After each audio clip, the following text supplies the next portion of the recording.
soir.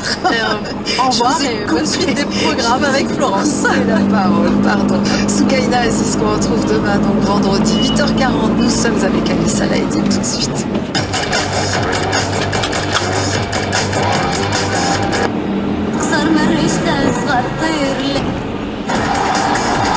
Sport Matin, bien sûr. Alice Alaïdine, bonjour. Bonjour Florence.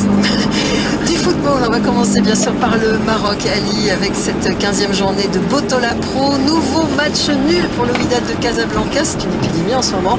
En tout cas, le champion du Maroc a été tenu en échec par le Maghreb de Tétouan. Oui, pas de but lors de ce choc de la 15e journée. Le Maghreb de Tétouan et le Wydad de Casablanca se sont contentés du partage des points au stade de Sania Salmal de Tétouan. Pourtant, l'affiche avait tout pour garantir le spectacle entre les deux derniers champions du Maroc, mais il n'en saura rien. Le Wydad enchaîne ici son 5e match nul. Pire encore, lors des 5 dernières journées, eh bien, les hommes de John Toshak n'ont inscrit qu'un seul but. C'était face au Mouloudia d'Oujda le 12 décembre. Quoi qu'il en soit, ce résultat ne change rien au classement des deux équipes et profite au FUS de Rabat. Le club de la capitale est assuré de finir premier du championnat au terme de cette phase aller avant même de disputer son match aujourd'hui face au Mouloudia d'Oujda. Dans la journée, le Mas de Fès a repris des couleurs. Les jaunes et noirs ont dominé le Messagnier d'Égalité à la but à 0 et quittent provisoirement la zone de relégation. Enfin, pas de vainqueur entre l'Olympique de Khlebka et le Difa Jadida. Les deux équipes se sont quittées sur le score d'un but partout. Le CK est bon dernier de ce championnat. Aujourd'hui, la suite et fin de cette 15e journée avec en plus du match fan FUS de Rabat, l'opposition entre le Kaukab de Marrakech et le CAC de Kenitra, le Shabab El Hussein Maroussawa, l'Olympique de Safia, enfin le Raja de Casablanca accueille l'Ittihad de Tanger au stade Mohamed V. Football toujours, l'international marocain du Dynamo de Kiev, Younes Belhanda, a été prêté à la formation allemande de Schalke 04 jusqu'à la fin de la saison. Le joueur a passé hier la traditionnelle visite médicale. Belhanda, qui a joué à Montpellier avant d'être transféré au Dynamo de Kiev, a marqué 26 buts en 124 matchs de Ligue 1. Et puis en Tunisie, on disputait hier la 15e journée du championnat et l'étoile du Sahel est toujours leader. La formation étoilée a largement dominé l'avenir d'Al-Marsa 3-0. Les hommes de Fawzi Benzarsi comptabilisent 38 points et comptent un point d'avance sur le CS Sfaxien qui a également remporté son match 3-0 face à l'avenir d'Artaslen. 3-0, c'est également le score qui a infligé l'Espérance de Tunis à Gafsa. Le club de la capitale est toujours 3e à 2 points de l'étoile. Enfin, pas de vainqueur lors de l'opposition entre le club africain et le Stade Bizertin. Les deux équipes se sont quittées sur le score de 0-0.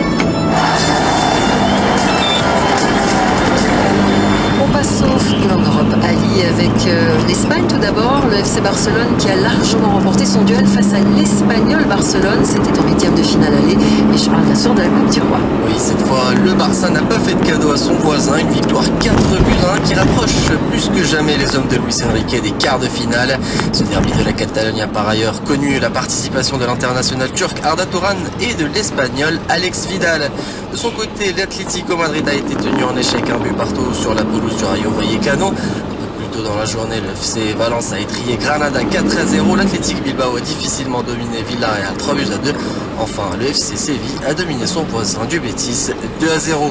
En Angleterre, hier soir également, Manchester City a chuté face à Everton 2-1 en demi-finale allée de la League Cup. Pour rappel, mardi, Liverpool a dominé Stoke City 1-0. On a dit que les demi-finales retour sont prévues les 26 et 27 janvier prochains. Enfin, les derniers mots foot, nous envoie en Italie où on disputait hier la 18e journée de Serie A. L'Inter de Milan a dominé Empoli 1-0 et reste leader du championnat devant la Fiorentina qui a pris le dessus sur Palerme 3-1. Derrière, Naples a battu Torino 2-1 et enfin la Juventus de Turin a régalé au Juventus Stadium. Les Turinois ont corrigé le Hellas Vérone 3-0. Allez, un dernier mot de handball avant de vous quitter. Hier, la Fédération royale marocaine de la discipline a tenu une conférence de presse à Casablanca pour mettre en lumière le plan de travail que va suivre l'équipe nationale. La fédération a également présenté le staff technique en plus des joueurs qui vont représenter le Maroc au championnat d'Afrique des Nations que va abriter l'Égypte du 20 au 30 de ce mois. Écoutez à ce sujet les propos de Saïd Korser, le joueur de la sélection marocaine de handball. Il est au micro de Hakim Tsatou. Il y a plus de matchs de préparation que chaque l'année dernière. Normalement, ça devrait nous apporter plus de réponses par rapport aux problèmes qu'on pourrait rencontrer. Là, on a vu qu'on a un groupe quand même assez élargi où les postes sont doublés, voire triplés. On rentre dans une deuxième partie de préparation après le commencement en Espagne. On va attaquer les matchs contre l'Arabie Saoudite dans un tournoi sur on aura 3 matchs de nouveau afin d'être prêt au mieux pour notre premier match, Inch'Allah. Et le premier match de l'équipe nationale du Maroc lors de ce championnat d'Afrique des Nations, ce sera contre le Gabon. Pour rappel, les lions d'Atlas ont hérité du groupe A où figurent l'Égypte, B organisateur, le Gabon, le Nigeria, l'Algérie et le Cameroun. Voilà, c'est la fin de cette édition de Sport Matin. Merci de l'avoir suivi. Excellente journée à l'écoute de mes titres. Merci Ali. Le Gabon, vous écoutez à Libreville sur le 101.5, mais où il est 1 heure de plus en temps universel, 9h moins le quart. Nous sommes avec Julie Rosselin. Bonjour Julie. Bonjour Florence, bonjour à tous. Voilà, c'est le deuxième rendez-vous avec le kiosque maghrébin. On va commencer par l'Algérie, Julie, où l'avant-projet de révision de la Constitution fait toujours polémique dans la presse de ce jeudi matin. Incohérence et contradiction, titre Liberté, décidément révolté contre le projet de nouvelle loi fondamentale. Il est, nous dit-on, truffé d'aberrations et pas besoin d'être érudit en droit pour s'en rendre compte. Exemple, pour devenir président de la République, il faut être de nationalité algérienne uniquement, mais quelques articles suivants, l'État dit veiller à la protection des droits et des intérêts des citoyens algériens de l'étranger, des omissions, des reculs, des imprécisions, continue Liberté.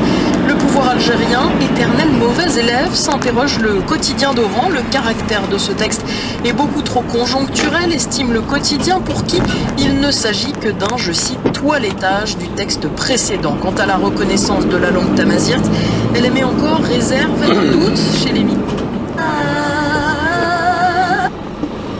L'expression de son côté en fait sa une et assure que c'est la liesse en Kabylie, la réparation en injustice et la réconciliation du peuple avec son identité et son histoire. Et puis il y a aussi le volet économique de cette nouvelle constitution algérienne, et cela aussi fait débat, d'autant que de nouveaux chiffres, Julie, ont été annoncés hier. Des chiffres qui font peur, mettant une le soir d'Algérie. Le président de la Banque centrale a révélé hier que les réserves de change ont encore lourdement chuté durant les 9 premiers mois de l'année 2015. La faute à la baisse prolongée des prix du pétrole. L'avenir est inquiétant, assure le quotidien d'Oran. Noir comme l'or qui ne coule plus, ajoute l'éditorialiste. Liberté propose un supplément économie spécial. Que réserve cette année 2016? Réponse, le fardeau de la crise.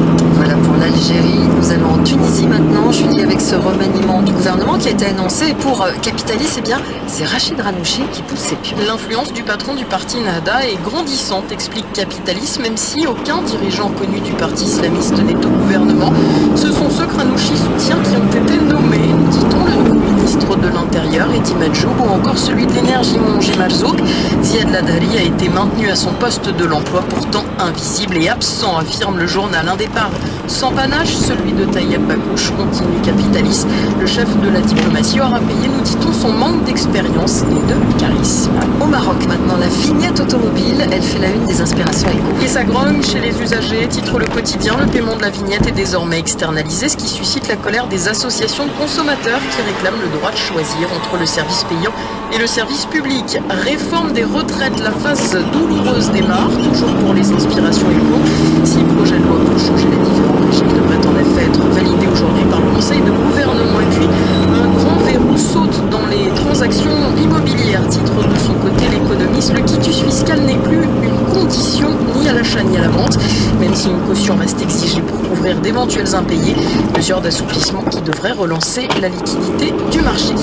Enfin, pour terminer, le clin d'œil du dessinateur Dylan dans les pages du quotidien algérien Liberté, un petit hommage au dessinateur de Charlie Hebdo dont la rédaction a été envoyée.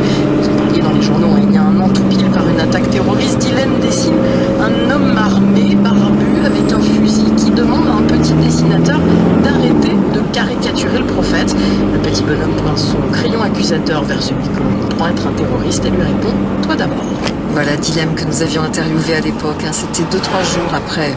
Donc ces événements, c'était il y a un an, des interviews que vous pouvez réécouter sur notre site media.com. Merci Julie, mais Julie qui reste avec nous, bien sûr, pour le magazine.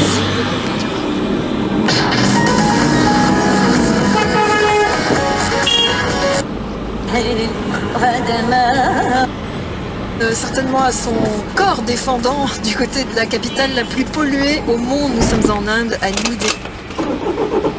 Mi-janvier, Julie, voilà ce que vous allez nous raconter dans ce magazine. Eh bien, les autorités testent en effet la circulation alternée.